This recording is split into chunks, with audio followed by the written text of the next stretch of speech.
사도행전은 십자가에서 못 박혀 죽으셨으나 다시 부활하신, 그리고 승천하시고 다시 오실 예수님을 증거하는 공동체를 우리에게 소개합니다.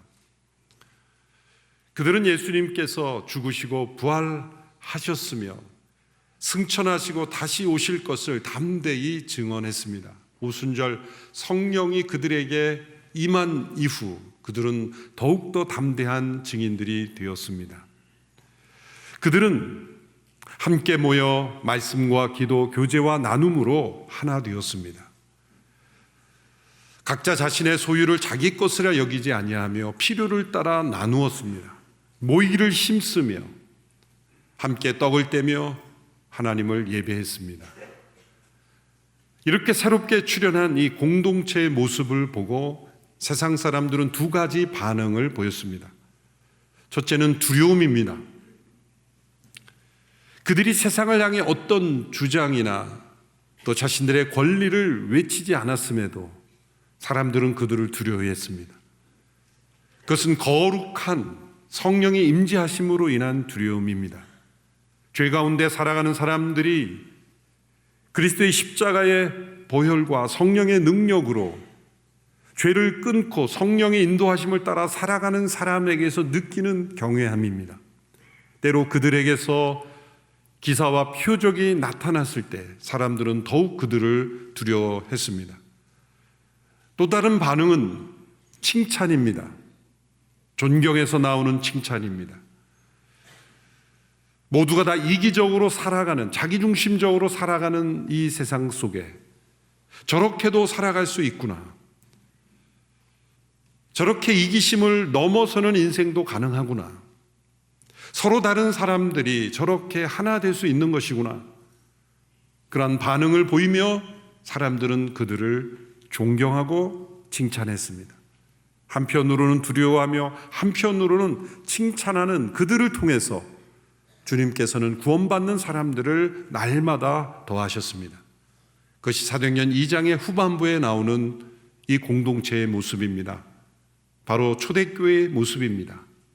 오늘 이 시대까지 교회로 이어져 내려온 초대 공동체의 모습입니다. 우리가 회복해야 될 모습입니다. 그리고 우리가 이 시대에도 예수 그리스도의 복음과 성령 안에 있다면 바로 이러한 모습이 나타날 수 있다고 우리에게 보여주는 모습입니다. 그것은 예수님께서 부활 승천하셨지만 성령 안에서 여전히 성령 받은 증인들을 통하여 이 세상 속에 임재하고 계심을 보여주는 것입니다. 예수님은 부활 승천하셨지만 사라지신 것이 아니라 성령 안에서 우리 각 사람의 심령 속에 임재하시고 동행하심으로 세상 속에 여전히 그분의 일을 행하고 계신다는 것을 보여주는 것입니다. 사도행전은 바로 그러한 증인들의 역사입니다. 사도행전 3장에는 특별히 베드로와 요한이 성전에 기도하러 올라가다가 만난 한 사람과의 만남을 기록하고 있습니다. 베드로와 요한이라는 이름이 부각된 것은 이 공동체의 리더십으로 부각되어 있기 때문입니다. 두 사람은 너무나 다른 사람이죠. 기질이나 성격, 스타일에 있어서 달라도 너무 다른 사람을 꼽으라고 한다면 베드로와 요한일 것입니다. 요한은 매우 섬세한 사람입니다. 매우 민감한 사람입니다. 매우 친밀한 사람입니다. 그래서 요한복음과 요한일서를 보면 영적 언어가 많이 나오죠. 또 예수님과의 관계 속에서도 요한은 자신을 이렇게 표현합니다. 예수님의 품에 의지하여 기대던 자, 예수님이 사랑하시던 자, 매우 인격적인 친밀함을 추구하는 제자입니다. 반면 베드로는 투박하고 충동적이고 때로는 과격한, 그러나 주도력이 강한 그러한 사람이죠. 베드로와 요한이 성령 안에 있지 않으면 도저히 하나 될 수 없는 사람입니다. 세상적으로 말하자면 끼리끼리 유유상종하는 문화에서는 도저히 하나 될 수 없는 두 부류의 사람입니다. 두 사람이 성령 안에서 이 공동체 안에는 하나 된 모습, 베드로와 요한이 함께 이 공동체를 이끌고 가는 리더십이 된다면 오늘 이 시대에도 사도행전적 공동체는 서로 다른 기질, 서로 다른 생각, 서로 다른 스타일의 사람들이 하나 되어 더 강력한 역사를 이룰 수 있다는 겁니다. 다르다는 것이 문제가 아니라 서로를 보완하는 장점이 될 수 있다는 것, 사도행전의 공동체가 보여줍니다. 두 사람이 함께 성전에 기도하러 올라갔습니다. 오후 3시에 기도하러 올라갔다는 것입니다. 그것은 이 초대교회 공동체가 그 당시에 유대인들의 습관을 부정하지 않았다는 것을 보여줍니다. 그들은 새로운 종교를 창설하지 않았다는 겁니다. 우리가 이제 유대교의 틀을 떠나 새로운 종교를 만들자, 그렇게 시도하지 않았다는 겁니다. 그들은 예수 그리스도의 죽음과 부활을 증거했을 뿐이며 그 당시에 있던 유대 사회, 특별히 유대교로 정교화된 그 틀 안에서 여전히 있었습니다. 그들은 어떤 새로운 종교를 만들 비전을 제시하지 않았습니다. 정해진 기도의 습관을 그대로 지켰다는 거죠. 그러나 내용이 바뀐 것입니다. 사람들은 제도부터 바꾸려고 하지만 중요한 것은 내면이 먼저 바뀌는 것이죠. 그들은 사회적 습관을 그대로 지켰지만 그 습관 속에 형식적이 되어버린 사람들과 달리 그들의 내용은 완전히 바뀌었습니다. 그것은 십자가에서 죽으시고 부활하신 예수님이 그들의 안에 내재하시며 그들과 동행하심을 확인하고 체험하는 기도였습니다. 막연하고 모호한 기도가 아니었습니다. 중언부언하는 기도가 아니었습니다. 베드로와 요한이 이렇게 기도하러 올라갈 때 한 사람을 만나게 됩니다. 성전의 여러 문 가운데 아름다운 문, 미문이라고 불리우는 한 문 앞에 앉아 있는 사람이었습니다. 이 사람은 40세가량 된 사람으로 태어나면서부터 한 번도 걷지 못한 사람이었습니다. 다른 사람들이 그를 그곳으로 옮겨다 주곤 했습니다. 그 문이 아름다운 문이라 불리는 것은 공식적인 명칭이 아니라 성전의 여러 문 가운데 가장 화려하고 아름답게 치장되어 있기 때문이었을 겁니다. 그러나 그 문 앞에 날마다 앉아있는 한 사람의 모습은 매우 안타까운 모습이었습니다. 그 문의 화려함과 대조되는 인생의 가장 아픔과 고난을 보여주는 사람이었습니다. 누군가 사람들이 그 사람을 그곳으로 매일매일 옮겨다 준 이유는 구걸할 수 있도록 많은 사람들이 그 문의 화려함 때문에, 아름다움 때문에 그 문으로 들어오기를 원했고 그 문을 지나다녔기에 많은 사람들이 지나드는 그 문 앞에서 도움을 얻고 살아가라는 목적으로 그 문 앞에 데려다 놓았을 겁니다. 그 또한 아름다운 선행입니다. 그러나 부족한 아름다움이죠. 그 사람의 인생의 근본적인 문제를 해결해 주지는 못했기 때문입니다. 베드로와 요한이 바로 그 현장에 만난 것입니다. 이 사람이 날마다 그곳에 있었다고 한다면 베드로 요한도 여러 번 그 사람을 마주쳤을 겁니다. 그런데 그냥 지나쳤을 겁니다. 그런데 오늘은 달랐습니다.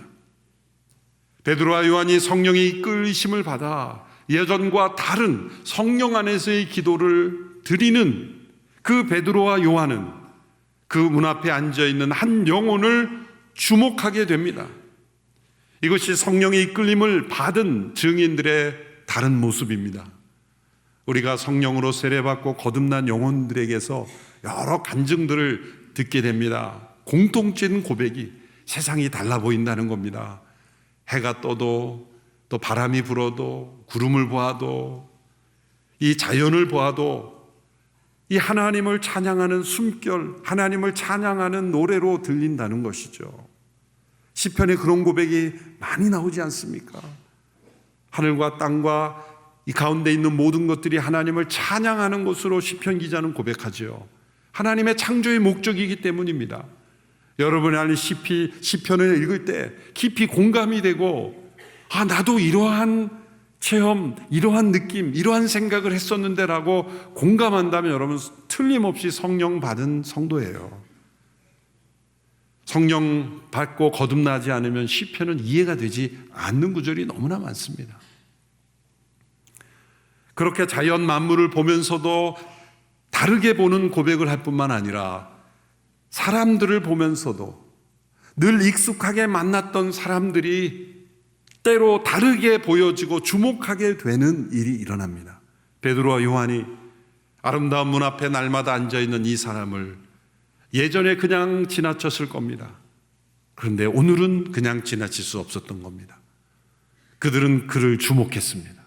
그리고 베드로와 요한이 그를 향해 이렇게 말합니다. 우리를 보시오, 우리를 보시오. 여러분, 이렇게 하루하루 국어를 통해 사람들의 도움을 받고 살아가는 사람이 누군가를 쳐다보고 싶겠습니까? 누군가 그들에게 작은 돈을 도와준다 할지라도 이렇게 도와주는 사람이 누군지 한번 얼굴 좀 봅시다, 그러지 않습니다. 자신의 얼굴을 보여주기도 원치 않습니다. 우리를 보시오 라고 이 말하는 것은 무슨 의미가 있을까요? 이 사람은 한 번도 누군가와 인격적인 얼굴과 얼굴을 마주 대하는 인격적인 만남을 가져보지 못했을 겁니다. 자신을 도와주며 지나가는 수많은 사람들, 어쩌면 고개를 푹 숙이고 자신의 얼굴을 드러내기 원치 않는 모습으로 그저 도움만 받으면 마음으로 감사할지라도, 입술로 고백할지라도 얼굴 좀 봅시다라고 말하는 그러한 사람은 한 번도 없었을 거예요. 그처럼 그렇게 숨겨진 인생, 그리고 인격적인 만남을 원치 않는 인생으로 그렇게 살아온 사람에게 우리를 보시오 라고 베드로와 요한이 말했을 때 이 사람은 깜짝 놀랐을 겁니다. 이 사람은 기대감을 가지고, 예전과 다른 기대감을 가지고 쳐다보았을 겁니다. 그런데 베드로가 한 말이 이 사람에게는 충격입니다. 이때 베드로가 한 말이 유명한 말씀이죠. 6절의 말씀 우리 같이 읽어보겠습니다. 시작. 베드로가 은과 금은 내게 없으나 내게 있는 것을 당신에게 주겠소. 나사렛 예수 그리스도의 이름으로 일어나 걸으시오 라고 말했습니다. 은과 금은 내게 없으나, 이 말을 이 사람이 들었을 때 얼마나 실망했을까요? 은과 금은 내게 없으나, 이 사람이 반발심이 일어났을 거예요. 은과 금이 없는데 왜 보라 그래? 왜 쳐다보라 그래? 그냥 지나가지. 은과 금은 내게 없으나, 이것은 실망스러운 말입니다. 근데 그 다음 이어지는 말이 충격적인 말이죠. 나사렛 예수 그리스도의 이름으로 일어나 걸으시오. 이 사람은 걷는다는 것이 무엇인지조차 모르는 사람이죠. 태어나면서 한 번도 걸어보지 못한 사람이기에 걷는다는 것이 무슨 의미인지도 모릅니다. 더군다나 나사렛 예수 그리스도의 이름이라는 것도 무슨 의미인지 모릅니다. 그러한 사람에게 나사렛 예수 그리스도의 이름으로 일어나 걸으시오. 당황스러울 수밖에 없는 말입니다. 베드로는 그것을 충분히 이해합니다. 그래서 오른손을 잡아 일으킵니다. 어느 정도 강제적인 거죠. 스스로의 힘으로 일어날 의지도 없고 소망도 없고 그것이 무슨 말인지도 모르는 영혼이기에 잡아 일으킬 때 발에 힘을 얻고 발목에 힘을 얻어서 이 사람이 걷고 뛰고 하나님을 찬양하게 되었다는 기적이 일어난 것이죠. 나사렛 예수 그리스도의 이름으로 선포하며 그 이름의 능력을 이 사람에게 전해준 것입니다. 은과 금은 내게 없으나, 베드로와 요한은 빈손이었습니다. 그러나 그들의 손은 이 사람을 잡아 일으킬 때 살아계신 하나님, 죄와 사망의 그늘 안에 절망 가운데 살아가는 영혼들을 잡아 일으켜 구원하기 원하시는 하나님의 손의 통로가 된 것입니다. 병든 자를 고치시는 예수 그리스도께서 이들을 통하여 임재하시는 통로가 된 것입니다. 교회는 은과 금으로 세상을 변화시키는 공동체가 아닙니다. 교회가 은과 금으로 세상을 변화시키려고 했을 때 도리어 세상을 변화시키는커녕 세상에 의하여 정복당하는 일이 일어났습니다. 바로 그러한 역사가 중세교회이죠. 중세교회를 어둠의 시대, 다크 에이지라고 말합니다. 왜 그럴까요? 교회가 은과 금으로 세상을 바꾸려 했기 때문입니다. 은과 금에 의하여 정치 권세를 교회가 가졌던 시대, 어느 시대는 교황이 각 나라의 황제의 관을 씌워주지 않으면 인정받지 못했던 얼마나 강력한 정치적 권세를 가졌던 시대입니까? 그 시대가 어둠의 시대였다는 것, 얼마나 안타까운 모습입니까? 그러나 사도는 이렇게 고백합니다. 은과 금은 내게 없으나, 교회가 은과 금이 없은 빈손의 때에 오히려 예수 그리스도의 이름만을 의지할 때 이러한 능력과 기자와 표적이 나타나 복음이 전해졌다는 것입니다. 중세교회 신학자인 토마스 아퀴나스라는 신학자가 당시 교황이 많은 재물과 권세를 가지고 있었던 인노첸시오 2세라는 교황을 방문했을 때 일로 알려지고 있습니다. 교황이 아퀴나스에게 이렇게 말했다고 합니다. 여보게, 이제 이 시대는 더 이상 교회가 은과 금은 내게 없으나라고 말하는 시대는 끝났네. 그처럼 재물이 많았다는 거죠. 아퀴나스가 이렇게 대답합니다. 교황님, 맞습니다. 그래서 이제 교회는 세상을 향하여 나사렛 예수 그리스도의 이름으로 일어나 걸으라고 선언할 수 없게 되었습니다.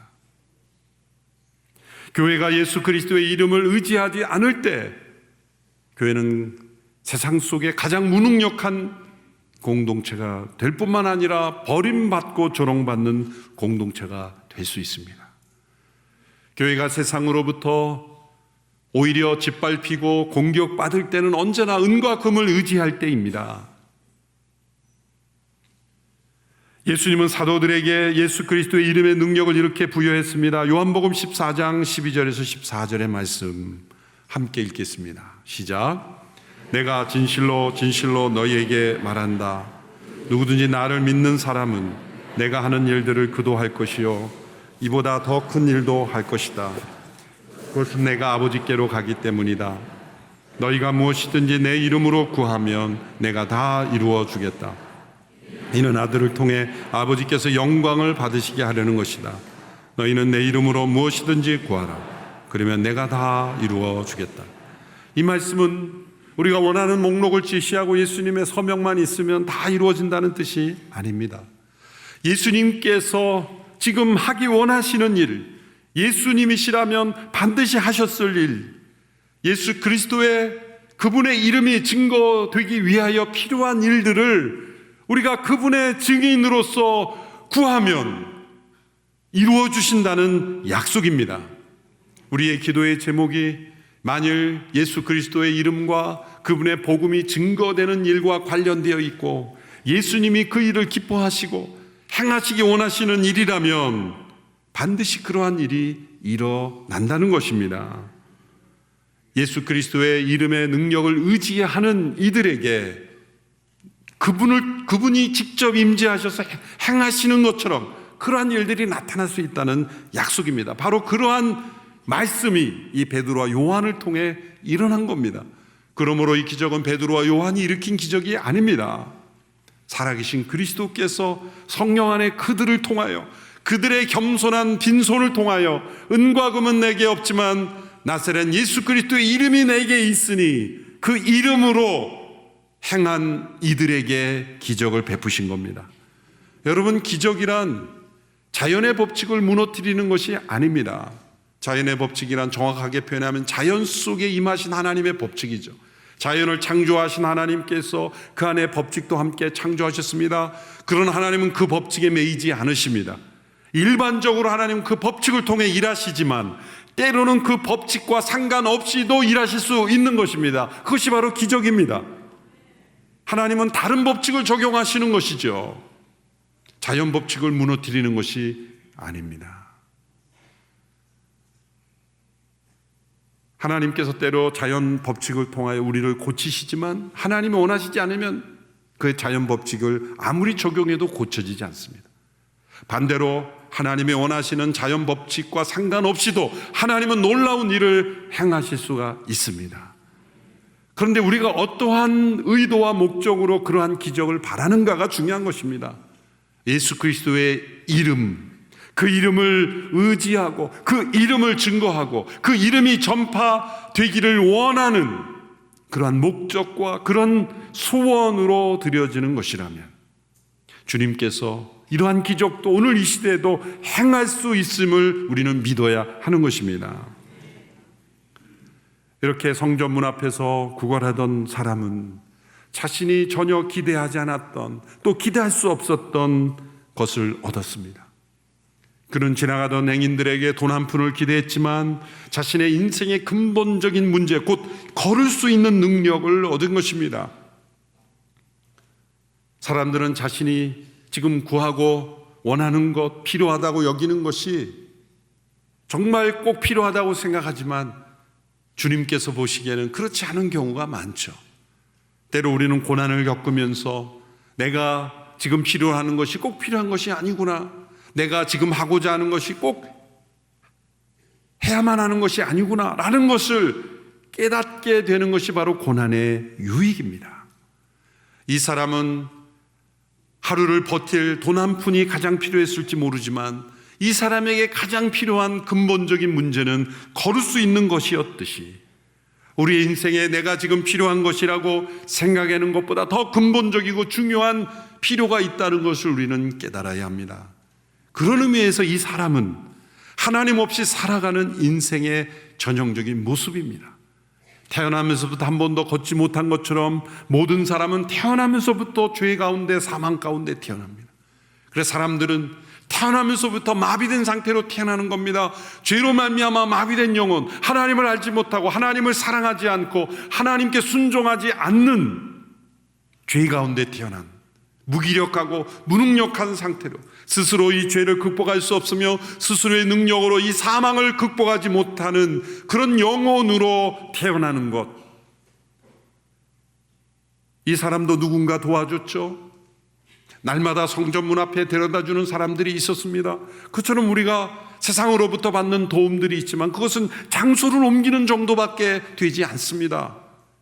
사람들이 이 사람에게 근본적으로 걷는 문제를 해결해 주지 못하였던 것처럼 우리가 세상으로부터 받는 많은 도움도 근본적으로 죄와 사망의 문제를 극복하지 못하게 되는, 극복할 수는 없게 하는 그런 아주 미약한 도움인 것입니다.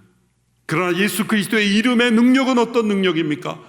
바로 죄와 사망의 문제를 해결해 주는 것입니다.